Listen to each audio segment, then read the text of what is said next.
नमस्कार, ANB news देख रहे हैं आप। मैं हूं आपके साथ पल्लवी राजपूत और हमारे खास बुलेटिन बड़ी खबरों में आप सभी का स्वागत है। चलिए रुक करते हैं खबरों का। लद्दाख में चीन और भारतीय सेना के बीच झड़प को लेकर कांग्रेस मोदी सरकार को घेरने में जुटी है। ऐसे में चीन मामले पर बहुजन समाज पार्टी मोदी सरकार के पक्ष में खुलकर खड़ी है। तो कांग्रेस महासचिव प्रियंका गांधी ने मायावती पर सीधा हमला बोलते हुए उन्हें बीजेपी की अघोषित प्रवक्ता बता दिया। प्रियंका गांधी ने मायावती को बीजेपी का पिछलग्गू बताकर एक बड़ा राजनीतिक दांव खेला है, जिसके पीछे कांग्रेस की सोची समझी रणनीति मानी जा रही है। दरअसल बीएसपी प्रमुख मायावती ने सोमवार को कहा था कि भारत चीन सीमा विवाद में बीएसपी बीजेपी सरकार के साथ खड़ी है। कांग्रेस के लोग बेहूदी बातें करते हैं, आपसी विवाद से चीन को फायदा मिलेगा। दलगत राजनीति से ऊपर उठ हमने हमेशा देश हित के मुद्दों पर केंद्र सरकार का साथ दिया है। चीन पर आरोप प्रत्यारोप बंद होने चाहिए। मायावती के इस बयान पर प्रियंका गांधी ने ट्वीट करते हुए कहा, जैसा कि मैंने कहा था कि कुछ विपक्ष के नेता बीजेपी के अघोषित प्रवक्ता बन गए हैं, जो मेरी समझ से परे है। इस समय किसी राजनीतिक दल के साथ खड़े होने का कोई मतलब नहीं है। हर हिंदुस्तानी को हिंदुस्तान के साथ खड़ा होना होगा, हमारी सरजमी की अखंडता के साथ खड़ा होना होगा, और जो सरकार देश की सरजमी को गंवा डाले, उस सरकार के खिलाफ लड़ने की हिम्मत बनानी पड़ेगी। प्रियंका गांधी ने इस दांव से बीएसपी से पहले मुस्लिम वोट बैंक और फिर बीजेपी विरोधी दलित वर्ग को साधने की कवायद की है। उत्तर प्रदेश में दलित मुस्लिम समुदाय एक दौर में कांग्रेस के कोर वोटर माने जाते थे, जिनके दम पर उसने सूबे की सत्ता में लंबे समय तक राज किया। चूंकि अब ये पूरा वर्ग उसके हाथों से निकल चुका है और हालात ऐसे बन गए हैं कि कांग्रेस आज सूबे में पार्टी के हिसाब से चौथे नंबर पर खड़ी है, तो ऐसे में प्रियंका गांधी ने अब सारा दाव खेलना शुरू कर दिया है। उन्होंने सारा दारोमदार अब अपने कंधे पर ले लिया है और अब वो पार्टी को फिर से सत्ता दिलाने की राह पर निकल पड़ी है।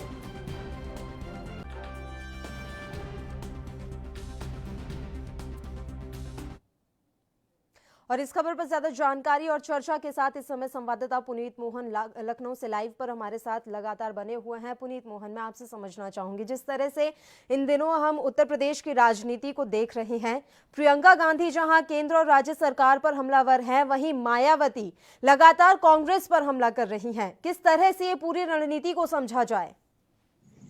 देखिए पल्लवी, सीधे तौर पे अगर हम कांग्रेस और बीएसपी के बीच की जो जुबानी जंग चल रही है उसको अगर समझने की कोशिश करें, देखिए बीएसपी को सीधे तौर पर एक डर है, क्योंकि एक विकल्प पैदा हो रहा है उत्तर प्रदेश में। एक विकल्प बन रहा है कांग्रेस का, वो कांग्रेस जो सालों से सत्ता में नहीं आई है, वो कांग्रेस जो लगभग कई साल हो गए, लगभग 23 साल से ऊपर हो रहे हैं, सत्ता में नहीं आई है। और अगर विधायक आते भी हैं तो 5 या 6 आते। लेकिन जिस तरीके से यूपी में राष्ट्रीय महासचिव की एंट्री हुई है प्रियंका वाड्रा की, उसके बाद से जो नव तेज उसमें आया है कांग्रेस में, और जो चेतना आई है कांग्रेस के जितने भी कार्यकर्ता उनमें, चाहे हम उनका प्रदर्शन देख लें, चाहे हम उनकी रैलियां देख लें, कहीं ना कहीं जो विपक्ष है उसके लिए एक सीधे तौर पर हम कह सकते हैं मुसीबत की बात है, एक मुसीबत का सबब है। क्योंकि पहले 3 ही पार्टियां थी सीधे तौर पे, सपा, बसपा और बीजेपी काफी साल से सत्ता से बाहर थी, लेकिन इस बार आई, और सपा और बसपा लगातार कहीं ना कहीं पक्ष और विपक्ष की भूमिका में रहे थे। और सीधे तौर पे जिस तरीके से नया विकल्प पैदा हो रहा है, और सबसे बड़ी बात कि कांग्रेस की जो नजर है वो सीधे तौर पे पिछड़े वोट बैंक पर है, जिस पर अभी तक बीएसपी अपना अधिकार बताती हुई आई है। हालांकि ये अधिकार खिसक भी गया, कुछ बीजेपी में चला गया, कुछ सपा में चला गया, लेकिन सीधे तौर पे अगर हम बात करें तो अगर कांग्रेस इसी पर वर्क करती रहेगी तो टुकड़ों का अच्छा साथ कांग्रेस को मिल सकता है। और कांग्रेस की जो पॉलिसी है, कांग्रेस सीधे तौर पर इसी तरीके से काम करे, यही बात है मायावती को सबसे ज्यादा खटक रही है। और सीधे तौर पर अगर हम देखेंगे लोकसभा चुनाव में जिस तरीके से बीएसपी की उम्मीदें थी कि ज्यादा सांसद आएंगे, सांसद नहीं आए। उसके बाद विधानसभा चुनाव आप देख लीजिए, यूपी का उससे पहले का विधानसभा चुनाव देख लीजिए, कहीं ना कहीं सीधे तौर पर बीएसपी का जो जनाधार है वो खिसक चुका है। चाहे लोकसभा की बात कर लीजिए, चाहे विधानसभा की बात कर लीजिए, विधायकों की संख्या कम हुई है, सांसदों की भी संख्या नील के बराबर मान लीजिए। क्योंकि एक समय ऐसा था कि बीएसपी राज करती थी, 4 बार उत्तर प्रदेश में शासन किया। कहीं ना कहीं अब सीधे तौर पे अगर कांग्रेस इस बार 2022 में जो चुनाव होने हैं, अगर मैदान में ठीक फॉर्म में आती है और कहीं ना कहीं सीधे तौर पर एक मुख्य विपक्ष की भूमिका निभाती है, तो ये सपा और बसपा के लिए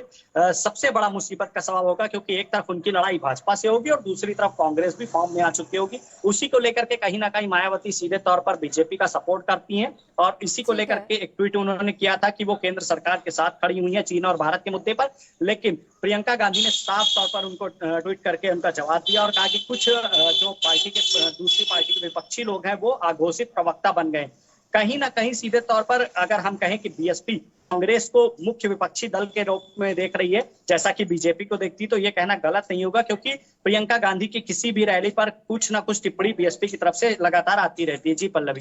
बिल्कुल, लेकिन पुनीत यहाँ समझने वाली बात यह है कि अगर वर्तमान स्थिति पर हम नजर डालें तो कांग्रेस चौथे नंबर पर है, दूसरे तीसरे पे भी नहीं, चौथे नंबर पर है। तो ऐसे में प्रियंका गांधी की राह कितनी आसान या कठिन होने वाली है कि वो मुख्य विपक्षी पार्टी के रूप में उभर जाए। चूंकि 2022 पर नजर है प्रियंका गांधी की, इतना समय भी नहीं बचा है कि प्रियंका गांधी एकदम से मुख्य विपक्षी पार्टी बनकर उभर जाए। तो किस तरह से इस राह पर चलना होगा? और देखा जाए तो मायावती इस समय बिल्कुल चुपचाप बैठी हुई है। बहुजन समाज पार्टी की ओर से ऐसा कुछ नहीं किया जा रहा कि वो एक मुख्य विपक्षी पार्टी की भूमिका में फिर से खड़ी हो सके।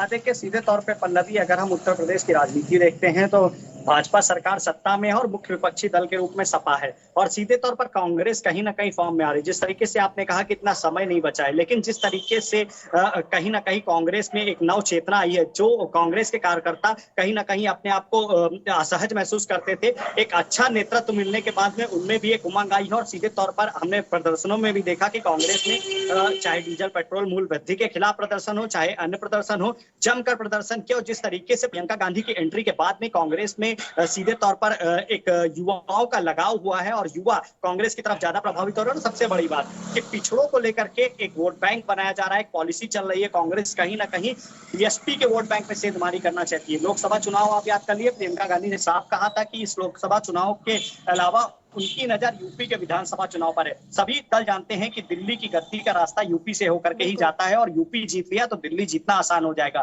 कांग्रेस नेशनल पार्टी है और सीधे तौर पर कहीं ना कहीं प्रियंका गांधी उसके लिए जमीन तैयार कर रही है। और पिछड़ों की वोट बैंक, पिछड़ों के जो वोट बैंक है उस पर जो कांग्रेस की नजर है, ये सबसे ज्यादा बीएसपी को खटक रहा है। और सीधे तौर पर कई अन्य भी कारण है। अगर हम बात मध्य प्रदेश की करें, जहां पर कहीं ना कहीं कांग्रेस को समर्थन दिया था बीएसपी के विधायकों ने, लेकिन उनको मंत्री नहीं बनाया गया, वो भी नाराजगी है।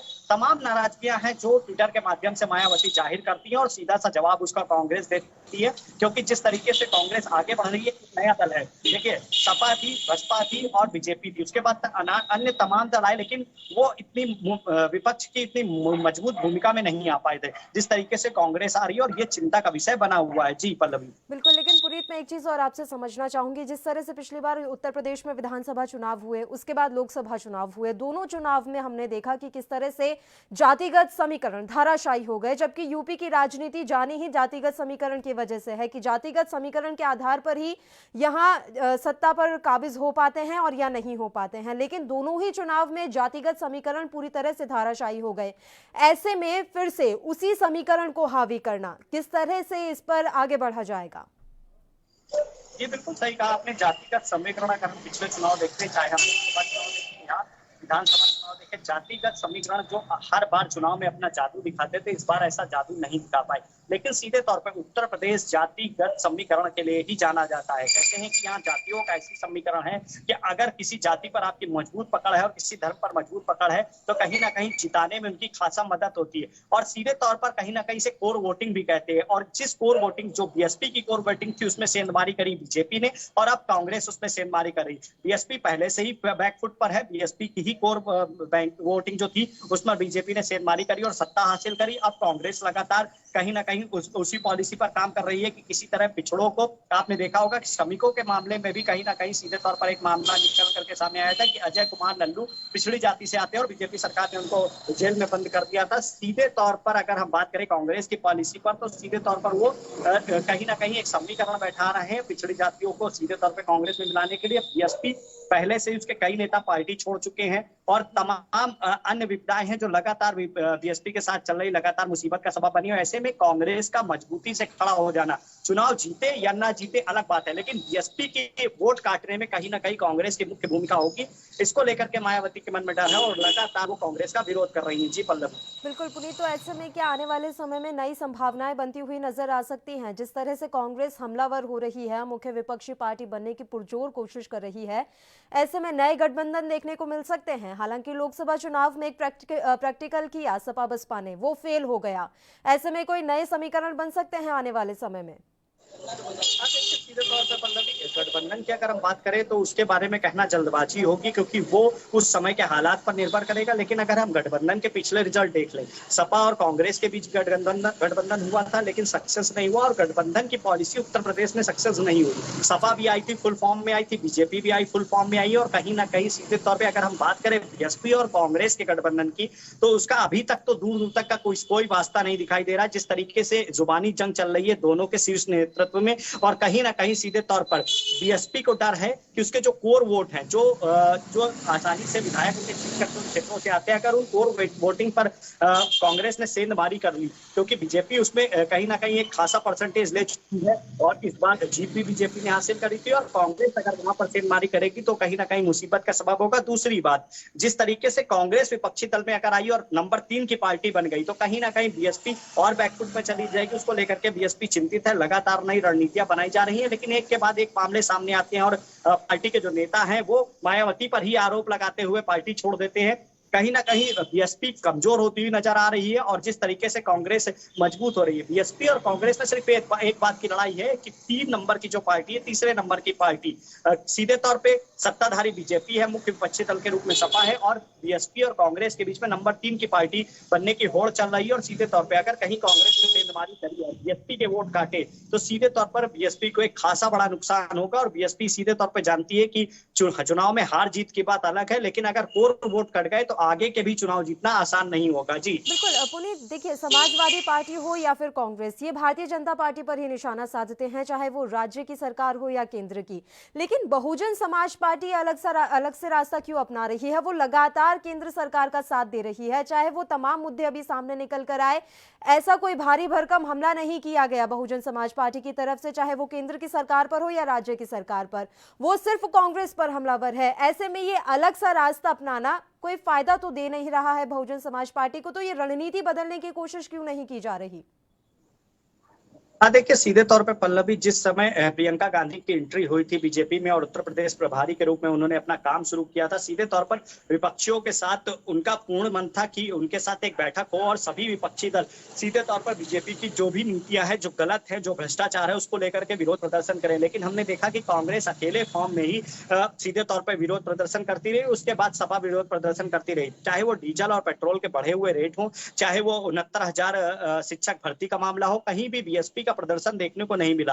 हालांकि अगर हम बात करें समाजवादी पार्टी और कांग्रेस की, तो वो लगातार कहते हैं कि बीएसपी टीम बी की तरह बीजेपी के लिए काम कर रही है, और कहीं ना कहीं पूरे चांसेस हैं कि आने वाले विधानसभा चुनाव में बीएसपी और बीजेपी के बीच गठबंधन होगा। लेकिन जो मुसीबत का सबब बन रही है वो कांग्रेस बन रही है, क्योंकि जिस तरीके से कांग्रेस आगे बढ़ रही है, जिस तरीके से युवा जुड़ रहे हैं, और जिस तरीके से पिछड़ों में कांग्रेस अपनी पकड़ बना रही है, इसीलिए जो प्रदेश अध्यक्ष बनाए गए हैं वो भी पिछड़ा वर्ग से आते हैं, और सीधे तौर पर कहीं ना कहीं एक बड़ी नजर कांग्रेस की है जातिगत समीकरण पर, और जिसे बीएसपी अपनी कोर वोटिंग कहती थी, और वो कोर वोटिंग काफी खिसक भी चुकी है। कुछ बीजेपी ले गई, कुछ सपा ले गई, अगर बची हुई कांग्रेस ले गई तो कहीं ना कहीं बीएसपी धराशायी हो जाएगी।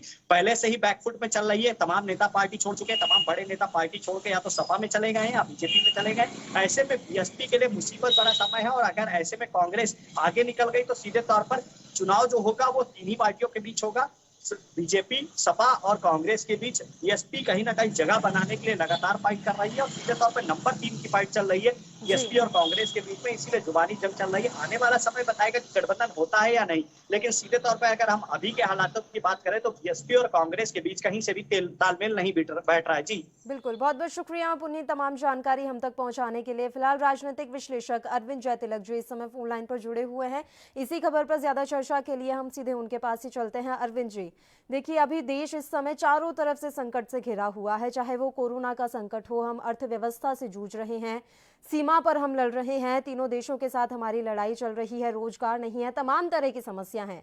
इन सब के बीच भी राजनीतिक जंग लगातार जारी है। उत्तर प्रदेश की हम यहाँ बात कर लें तो एक नया राजनीतिक दांव कांग्रेस खेलती हुई नजर आ रही है। आपकी प्रतिक्रिया सर?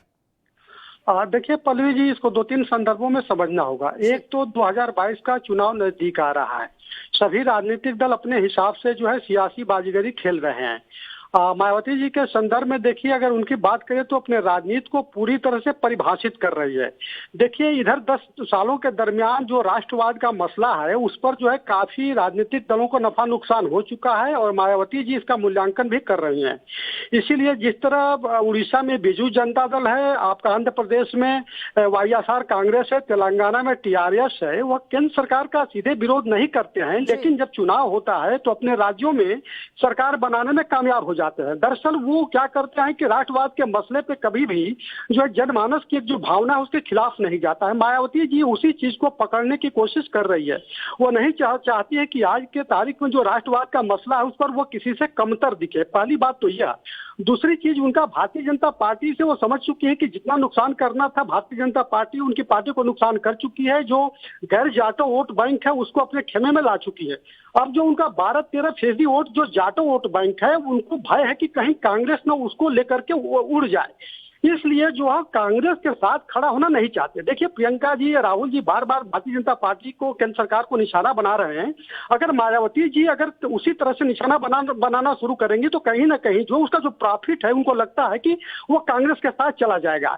इसीलिए जो है वो कांग्रेस के साथ सुर मिलाने के बजाय जो है एक किस्म से भाजपा के साथ सुर मिलाना वाजिब समझ रही है। और यहाँ यह भी ध्यान देना होगा कि देखिए, भारतीय जनता पार्टी के सहयोग से मायावती जी 3 बार उत्तर प्रदेश में सत्ता में आ चुकी है। यानी कल की तारीख में अगर परिस्थितियां राजनीतिक बदलती है तो उनके पास एक बहुत बड़ा ऑप्शन होगा। अगर कांग्रेस के साथ जाएंगी तो उनका जो कोर वोट बैंक है, चूंकि वो जा सकता है कांग्रेस के साथ। भाजपा के साथ सत्ता में जाने के बाद भी आपने देखा कि इनका कोर वोट बैंक मजबूत मायावती जी का बना रहा। पहली चीज। दूसरी चीज, उनके भाई जो आनंद है उनके ऊपर भ्रष्टाचार के गंभीर आरोप हैं। आपने जुलाई 2019 में देखा कि उनका करीब 400 करोड़ रुपए का जो प्लॉट था किस तरह से जो है वहां पे जब्त किया गया और आज की तारीख में हजारों करोड़ जो है उनके पास जो है आए हैं। तो कहीं ना कहीं एक उनके ऊपर प्रेशर यह भी है कि अगर हम भाजपा या केंद्र सरकार के खिलाफ खुल करके मैदान में आते हैं तो जांच एजेंसियां उनके गले को पकड़ सकती है। तो इसके ढेर सारे फैक्टर है। और प्रियंका जी चूंकि अब वो चाहती हैं कि हम जो है राजनीतिक बढ़त लें, इसीलिए जो है कहीं ना कहीं जो सपा और बसपा को टारगेट कर रही हैं और उन जो भाजपा के खिलाफ जो जनमानस है आज की तारीख में उत्तर प्रदेश में हो, केंद्र में हो, उनको अपने पाले में लाने की कोशिश कर रही है। तो उत्तर प्रदेश की वस्तु स्थिति कमोबेश पल्लवी जी वही है। बिल्कुल। अरविंद जी, आप लगातार हमारे साथ जुड़े रहिए। फिलहाल कांग्रेस से नेता डॉक्टर प्रदीप कुमार इस समय फोन लाइन पर हमारे साथ जुड़े हुए हैं इसी मसले पर चर्चा के लिए। डॉक्टर प्रदीप, लगातार कांग्रेस इस समय एक्टिव नजर आ रही है। मैं यहाँ यूपी की बात कर रही हूँ और बात हम प्रियंका गांधी की करें तो उन्होंने बहुजन समाज पार्टी के अध्यक्ष मायावती पर एक बड़ा हमला बोला है, बीजेपी की पिछलग्गू बताया है। क्या समझे इसे? क्या बीएसपी के कोर वोट बैंक को साध रही है प्रियंका गांधी? डॉक्टर कुमार, मेरी आवाज पहुंच रही है आप तक? हाँ जी। डॉक्टर कुमार, मेरा सवाल आपने सुना या मुझे दोबारा रिपीट करना है? आवाज थोड़ी कट के आ रही थी अभी। डॉक्टर कुमार, मेरा सवाल यह है कि लगातार प्रियंका गांधी की तरफ से बहुजन समाज पार्टी के अध्यक्ष मायावती पर जो हमला बोला जा रहा है उसे किस तरह से देखें? क्या प्रियंका गांधी उनके कोर वोट बैंक को साधने की कोशिश कर रही है? मैडम, इसमें वोट बैंक की राजनीति का कोई सवाल ही नहीं उठता। इसमें देश की जो स्थिति है, देश में चाइना इंटर कर चुका है, 18 किलोमीटर से भी आगे बढ़ चुका है। सवाल वो है कि देश की सीमाओं पर चाइनीज आ चुके हैं और हमारे देश के प्रधानमंत्री इस बात को नकारने में लगे हुए हैं कि हमारे देश में कोई किसी ने एंट्री नहीं की है। तो इस तरह से पूरे देश को गुमराह करने वाली बात है। इस गुमराह पर यदि सभी प्रधानमंत्री भी दबाव बनाते हैं कि जो सच है, सच्चाई है, कम से कम देश को तो बताना चाहिए। इस तरह देश के सैनिकों का मनोबल तो कम न करे कि हमारे यहाँ पे कोई एंट्री नहीं किया तो हमारी लड़ाई करने का कोई सवाल ही नहीं उठता। डॉक्टर प्रदीप, मेरा सवाल ये है कि जिस तरह की अभी स्थिति बनी हुई है उस स्थिति में केंद्र सरकार पर दबाव डालना चाहिए या उनका मनोबल बढ़ा के उनका साथ देना चाहिए? आपने अभी कहा कि दबाव बनाना चाहिए ताकि वो सच्चाई बता सकें। अगर मायावती इस समय में ये स्टैंड ले रही हैं कि वो केंद्र सरकार के साथ हैं तो भारतीय जनता पार्टी का पिछलग्गू बताकर क्या साबित करना चाहती है कांग्रेस? इस तरह मैडम, जिस तरह से जो रवैया उन्होंने प्रधानमंत्री जी ने अपनाया है, दबाव का सवाल ये है कि दबाव हम जिस तरह से वो झूठ बोल रहे हैं लगातार देश की जनता के सामने, कम से कम झूठ तो न बोले तो सच्चाई है कम से कम देश के लोगों को वो बतानी चाहिए। वो इस तरह से दिखाना चाहते हैं कि जैसे पाकिस्तान में जब पुलवामा अटैक हुआ उसमें तो काफी वाहवाही लूटी। इस मामले में जब ये मामला आया तो तब इसमें जो सच्चाई है उसको छिपाने की पूरी कोशिश की जा रही है। तो ये कम से कम देश के लोगों को तो सच बताना चाहिए, कम से कम सैनिकों को तो पता चले कि क्या कहाँ तक चाइना एंट्री हुआ है, उसके ऊपर क्या एक्शन होना चाहिए, उसके ऊपर देश के सैनिक लेके वो तो कहाँ लड़ाई लगते हैं। ठीक है डॉक्टर कुमार, बहुत बहुत शुक्रिया, तमाम जानकारी आपने हम तक पहुंचाई। अहम चर्चा के लिए आप हमारे साथ जुड़े। अरविंद जी, लगातार बस एक ही सवाल है कांग्रेस का कि हमें सच्चाई जाननी है। अगर ऐसे में कोई पार्टी केंद्र सरकार के साथ खड़ी है तो क्या ये जायज़ है कि आप उसे पिछलग्गू बता दो या बीजेपी का अघोषित प्रवक्ता कह दो? हाँ देखिए पल्लव जी, राजनीति की रवायत होती है एक दूसरे को नीचा दिखाना और एक दूसरे को बगलगिर करार देना, और कांग्रेस ऐसा ही करती दिख रही है। दरअसल यह संदेश देना चाहती है कि देखिए, जो भारतीय जनता पार्टी का विरोध नहीं कर रहे पार्टी और भारतीय जनता पार्टी के साथ है, तो कहीं ना कहीं यह कह करके उसे लग रहा है कि उसके राजनीतिक तौर पर उसे की जमीन मजबूत होगी। लेकिन यह पहली बार ऐसा नहीं किया। आपने देखा कि जब 2004 के बाद राहुल गांधी को जब यहाँ पर उत्तर प्रदेश की जिम्मेदारी सौंपी गई थी, तो किस तरह से जो है दलित बस्तियों के घर में जाते थे, किस तरह दलितों को जो अपने साथ जोड़ने की कोशिश की है, लेकिन किस तरह मायावती जी ने एक दो आरोप लगा करके उनकी पूरी राजनीति को खारिज कर दिया। प्रियंका जी भी कम से कम उसी ढर्रे पर चलने की कोशिश कर रही हैं, लेकिन यह कहना बड़ा मुश्किल है कि उन्हें कामयाबी मिलेगी। आपने देखा कि लोकसभा चुनाव से पहले उनको जो है जिम्मेदारी पूर्वांचल की दी गई थी और नतीजा यह निकला कि अमेठी की सीट भी हार गई। एक सीट उनको लोकसभा में मिली, विधानसभा में 7 सीटें हैं। मायावती जी की भी स्थिति बहुत मजबूत नहीं, 19 जो है विधानसभा में, हाँ, लेकिन लोकसभा में वह सपा के साथ गठबंधन करके राजनीतिक तौर पर बढ़त ले ली। तो आज की तारीख में मायावती जी जो है 8 साल से अधिक हो गया सत्ता से बाहर हुए हो, तो निसंदेह जो है कुछ उस तरह के राजनीतिक उपक्रम कर रही है या युगत भिड़ा रही है कि किन प्रकार जो आने वाला जो चुनाव है, चाहे 2022 का हो या 2024 में पुनः लोकसभा का हो, तो कहीं ना कहीं सत्ता की भागीदारी बनने की उनकी कोशिश है।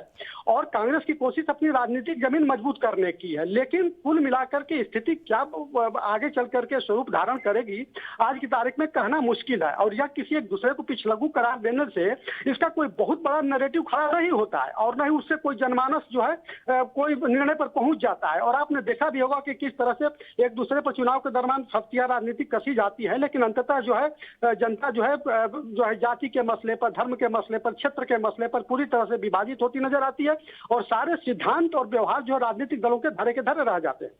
तो अरविंद जी, अगर हम वर्तमान स्थिति की बात करें तो किसे आप देख रहे हैं मुख्य विपक्षी पार्टी के रूप में? उत्तर प्रदेश की हम यहाँ बात कर रहे हैं। देखिए, अगर राजनीतिक संघर्ष के तौर पर देखें तो समाजवादी पार्टी निस्संदेह जो है बढ़त लिए हुए है और कहीं ना कहीं जो है, अगर विधानसभा पुराने चुनाव को हम लोग देखें 2017 का, तो 47 सीट उसके पास है और उसके पास एक संगठन भी है और सड़क पर लड़ती हुई नजर भी आती है। तो ये मान के चलिए कि संघर्ष के अगर स्वरूप पर देखें, जमीन पर देखें, तो आज की तारीख में समाजवादी पार्टी जो है मुख्य विपक्षी दल की स्थिति में है। लेकिन यह कहना कि 1.5 साल बाद 2 साल बाद जो है परिस्थितियां यही रहेगी, यह कहना थोड़ा मुश्किल होगा। और दूसरी चीज जो बात अक्सर कहा जाता है राजनीतिक विश्लेषकों द्वारा कि बहुजन समाज पार्टी जमीन पर लड़ती हुई नहीं दिखती है, मुद्दों से टकराती हुई नहीं दिखती है, तो कभी ऐसा नहीं हुआ है। उसका जो वोट बैंक होता है वो चुपचाप रहता है और जा करके बूथ पर जो है अपना काम कर जाता है। 2007 में आपने देखा कि किस तरह से वो सत्ता में आने में कामयाब रही। तो यह आज की तारीख में थोड़ा कहना अभी थोड़ा जल्दबाजी होगी। बिल्कुल, बहुत बहुत शुक्रिया अरविंद जी, तमाम चर्चा के लिए आप हमारे साथ जुड़े। फिलहाल बीएसपी नेता मोहम्मद हुसैन जी इस समय फोन लाइन पर हमारे साथ मौजूद हैं। मोहम्मद हुसैन जी, मेरा सीधा सा सवाल है, जिस तरह की प्रतिक्रिया प्रियंका गांधी की तरफ से आई है, उन्होंने बीएसपी को पिछलग्गू बता दिया है बीजेपी का और मायावती को अघोषित प्रवक्ता कहा है बीजेपी का, आप क्या कहना चाहेंगे इस पर? ये केवल इसलिए कहा गया है कि आदरणीय बहन कुमारी मायावती जी ने ये कह दिया कि वो ना कि कांग्रेस की और ना ही भारतीय जनता पार्टी की प्रवक्ता हैं, इससे वो खिसिया गई हैं। केंद्र में, जैसा कि माननीय बहन मायावती जी ने कहा कि केंद्र में जब बहुजन समाज पार्टी की भी सरकार थी, कांग्रेस की भी सरकार थी, तो भी उनके जो देश हित के निर्णय थे उसको समर्थन आदरणीय बहन मायावती जी ने किया। और वही अगर भारतीय जनता पार्टी अगर सत्ता में है और उनके किसी जनहित के काम में और भारत हित में कोई अगर निर्णय लिया जा रहा है, तो अगर उसका समर्थन आदरणीय बहन कुमारी मायावती जी कहती है, तो मुझे नहीं लगता कि किसी को इस बात पर विरोध करना चाहिए। ये दलगत राजनीति से ऊपर उठ करके हर एक को देश हित के लिए और समर्थन देना चाहिए, मेरा ये कहना। बिल्कुल, दलगत और अभी मैं सुन रहा था जिस हिसाब से बहन बहुजन समाज पार्टी के लिए कहा जा रहा था, ये कहीं पे वो दिख नहीं रही है प्रदेश में, तो मैं आपको कह सकता हूँ कि पिछले चुनाव का रिकॉर्ड उठा लीजिए, आज भी बहुजन समाज पार्टी तीसरे नंबर की पार्टी देश में है और वोट बैंक कहीं से भी कहीं नहीं खिसका है। सीटों का आंकड़ा भले ही कम हो सकता है, लेकिन बहुजन समाज पार्टी कहीं से कमजोर नजर नहीं आ रही है। ठीक है, बहुत बहुत शुक्रिया मोहम्मद हुसैन जी, तमाम चर्चा के लिए आप हमारे साथ जुड़े। तो उत्तर प्रदेश की राजनीति भी इस समय गरमाई हुई है, जदोजहद वहां चालू है कि किस तरह से मुख्य विपक्षी पार्टी बनकर उभरा जाए, और ये जदोजहद इस समय बीएसपी और कांग्रेस के बीच देखने को मिल रही है। चलिए रुक करते हैं अगली खबर का। लद्दाख में पैंगोंग लेक के जिन फिंगर्स इलाकों को लेकर भारत और चीन के बीच विवाद चल रहा है, वहां एक खुली हुई मैदानी सतह पर चीन ने एक बहुत ही बड़ा सा मैंडेरिन प्रतीक और चीन का मानचित्र बनाया है। यह प्रतीक फिंगर 4 और फिंगर 5 के बीच में बना है। इसकी लंबाई लगभग 81 मीटर और चौड़ाई 25 मीटर के आसपास है। यह निशान इतना बड़ा है कि इसे सैटेलाइट इमेज में आसानी से देखा जा सकता है। अभी इसी हफ्ते तिब्बत में मौजूद चीनी सेना के ओवरऑल कमांडर वांग हाईजांग की एक तस्वीर सामने आई थी, जिसमें वो भारत चीन सीमा से लगे बिल्कुल सरहद पर जहां चीन लिखा हुआ है उसे पेंट करते हुए नजर आए थे। इस इलाके में फिंगर्स उन नुकीले चट्टानों वाले इलाके को कहा जाता है जो काफी ऊंचाई पर स्थित पैंगोंग लेक से लगते हुए फैले हुए हैं। भारत का मानना है कि उसका फिंगर 1 से फिंगर 8 तक पेट्रोलिंग करने का अधिकार है।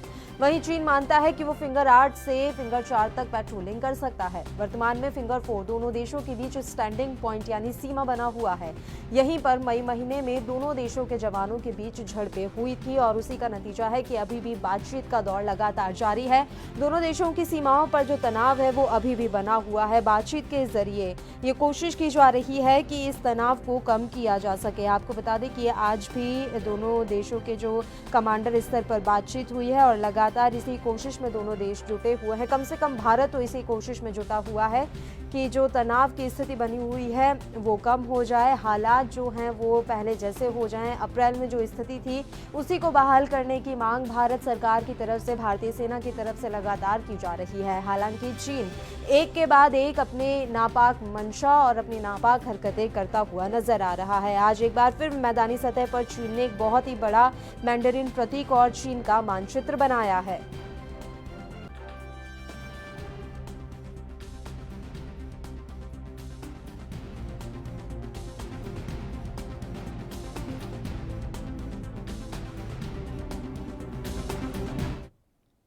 और इसी के साथ बड़ी खबरों में फिलहाल के लिए इतना ही। मुझे दीजिए इजाजत। देश प्रदेश के तमाम ताजा और अहम खबरों के लिए आप देखते रहिए ANB न्यूज़। नमस्कार।